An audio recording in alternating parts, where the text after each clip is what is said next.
Hi friends, నమస్తే. Welcome to ఇల్లు ఇల్లాలు. నేను బిందు. ఈరోజు రెసిపీ టమాటా రసం అండి. ఇది చాలా రుచికరంగా, చాలా ఫాస్ట్గా, అలాగే ఆరోగ్యకరంగా ఎలా ప్రిపేర్ చేసుకోవాలో చూసేద్దాం. ముందుగా లోతాటి గిన్నెని స్టవ్ మీద పెట్టుకుని కొద్దిగా సరిపడినంత ఆయిల్ పోసుకుని ఇందులోకి పోపు దినుసులన్నీ వేసుకోవాలి. ఎండుమిరపకాయలు 3 వరకు తీసుకుని వేసుకోవచ్చు. నేనైతే ఇందులో ఇంగు వేయట్లేదు, మీకు కావాలంటే ఇంగు కూడా వేసుకోవచ్చు.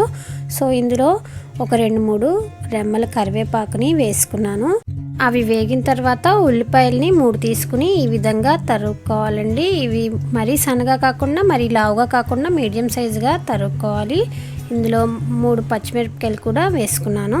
కొద్దిగా పసుపు వేసుకుని ఇది వేయించుకోవాలి. ఇది వేగుతుండగానే టమాటాలు 3 తీసుకుని సన్నగా కట్ చేసుకున్నాను. లేదంటే మీరు కావాలంటే పేస్ట్ అయినా వేసుకోవచ్చు టమాటోని. సో నేనైతే ఇలా సన్నగా తరిగి వేసాను.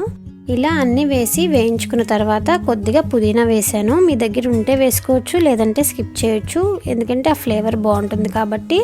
అవి వేగేలోపు మిక్సీ జార్లో కొద్దిగా అల్లం ముక్కలను ఈ విధంగా కట్ చేసి వేసుకోవాలి. ఇందులోకి ఒక 4-5 రెమ్మలు వెల్లుల్లిపాయలు, 1/2 స్పూన్ మిరియాలు, 2 స్పూన్లు ధనియాలు వేసి గ్రైండ్ చేసుకోవాలి.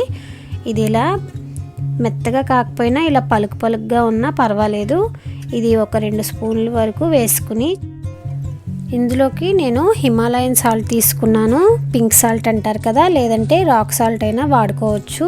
సో ఇలా వేసుకుని కొద్దిగా చిటికెడంత కారమే వేసుకున్నానండి, ఎందుకంటే ఆల్రెడీ మీకు ఘాటు అనేది దీంట్లో యాడ్ అయింది కదా. అల్లం, వెల్లుల్లి, మిరియాలు, పచ్చిమిరపకాయలు ఇవన్నీ ఉన్నాయి కాబట్టి. సో ఎలాంటి పొడి కూడా వాడనవసరం లేదు. ఇందులో 1 లీటర్ వరకు నీళ్లు పోసుకుని మరిగించుకోవాలి. ఇవి ఈ విధంగా ఒక 10 నిమిషాలు బాగా మరిగిన తర్వాత ఇందులోకి కొద్దిగా బెల్లం కానీ లేదా పంచదార కానీ వేసుకోవాలి. పంచదార అయితే 2 స్పూన్స్ కానీ 1 స్పూన్ కానీ వేసుకోవచ్చు, మీ టేస్ట్ తగ్గట్టు. సో నేనైతే కొద్దిగా బెల్లం వేసానండి.